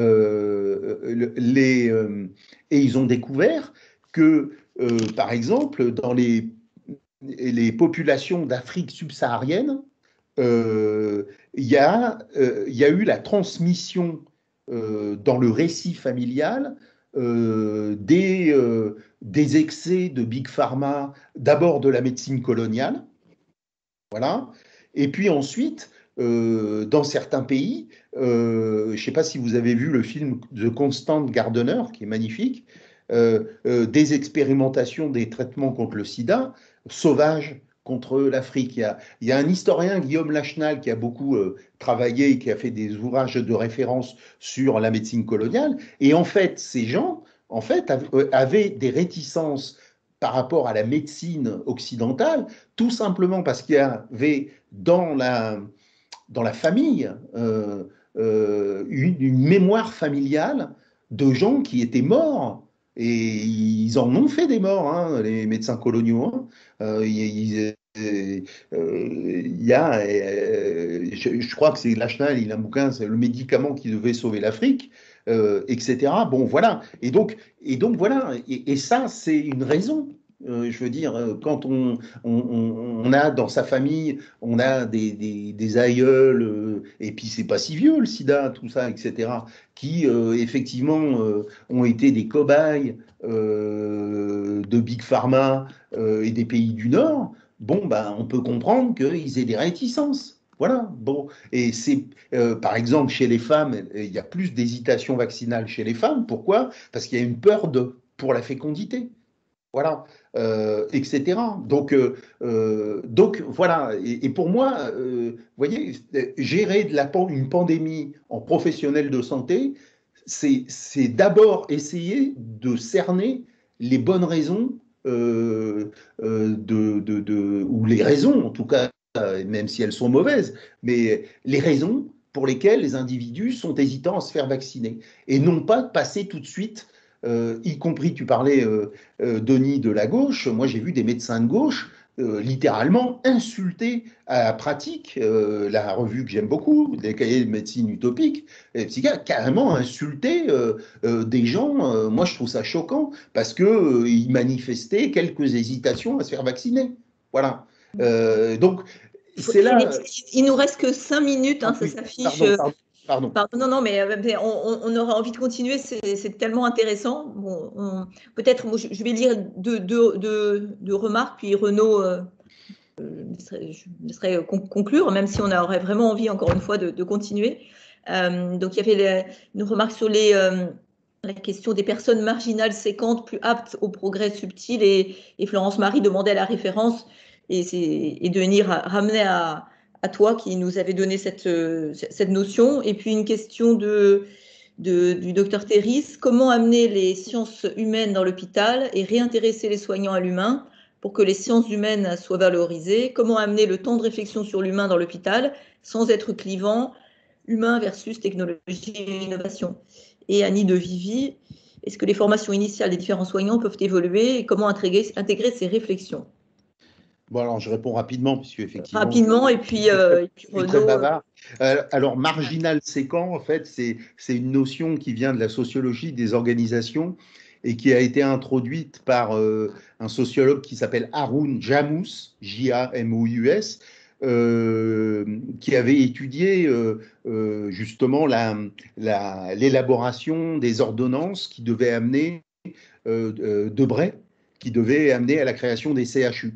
Et il montrait que, en fait, les marginaux séquents, ce sont ceux, effectivement, qui, en appartenant à plusieurs univers, sont les mieux à même de comprendre, mais c'est presque intuitif, hein, la relativité et les limites, en faisant jouer les uns contre les autres, les limites des univers sociaux qu'ils fréquentent. Donc ça vient, mais ensuite ça a été beaucoup utilisé, mais c'est l'idée que on est riche de la diversité des milieux que l'on traverse. Alors, et puis les deux dernières, je réponds, hein, c'est simple. Moi, c'est mon grand drame, hein, enfin là-dessus. Alors, j'enseigne dans les facs de médecine, mais force est de constater que là encore, je dirais, l'élite médicale considère les sciences humaines et sociales, et parfois c'est de leur faute, hein, faut le dire. Des fois, elle donne une mauvaise image d'elle-même. Je pense notamment à tous ces woke là, tous ces trucs là. Mais effectivement, je pense que une formation solide en sciences humaines et sociales dans la médecine qui est appelée à traiter de malades chroniques me paraît indispensable. Mais c'est extraordinairement difficile. Ça existe dans certaines universités, je pense à Montpellier, mais c'est toujours personne dépendant, ça s'institutionnalise jamais, et souvent c'est fait par des profs de médecine qui n'y connaissent pas grand-chose, en fait. Voilà. Bah, j'ai des milliers de choses à dire, mais pas le temps pour les dire. Donc, il faudra sûrement réinviter Frédéric, juste très, très, très rapidement. Bon, moi, je suis pas certain de cette histoire dialectique. Moi, je préfère l'idée d'hybridation. Mais en tout cas, je voulais simplement dire que je voulais proposer la formulation de Laurent Bibard, qui est un philosophe, et qui rejoint un peu ce que Frédéric, enfin ce qu'on a vu avec Progrès subtil, Progrès utile, ce que Benassayag, avec ces deux types de relations au monde, ce qui serait de l'ordre du fonctionnement et ce qui serait de l'ordre de l'existence, qui vraiment c'est très très proche. Bibard, lui, il parle d'une tension fondamentale qui traverse les individus, les groupes, les sociétés, entre le contrôle et l'écoute. C'est intéressant parce que ça passe d'une échelle à l'autre facilement. Ouais, ça appartient. Le contrôle, c'est tout ce qui est de l'ordre de la technique, même du langage, de la macroéconomie, et qui vise à forger nos attentes, à la façon dont on énacte le monde, et dans une visée de contrôle, évidemment. L'écoute, ça passe évidemment beaucoup enfin, surtout par le corps, par des sensations qui ne sont pas représentées par notre conscience réflexive. Vous voyez, dans le contrôle, on impose un ordre au monde. Dans l'écoute, on écoute le monde, quoi, avec le moins de préjugés possible. Donc, je trouve que c'est aussi une façon de l'exprimer qui est, je trouve, qui est inspirante, de dire qu'on est tous pris dans une tension entre le contrôle et l'écoute. Nous, nos groupes de travail, la société, etc. Voilà. Bon, j'ai plein d'autres trucs, mais voilà.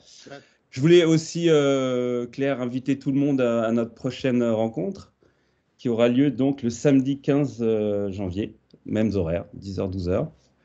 On vous concocte un super programme. Donc, on a différentes options, mais toutes vraiment très passionnantes. Et bon, dès que ça sera confirmé, on vous le dira.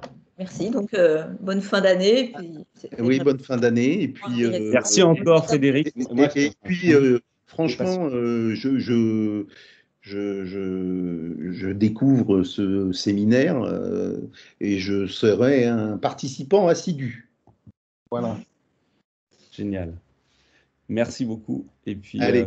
bon week-end à tous. Merci encore, Frédéric. Au revoir.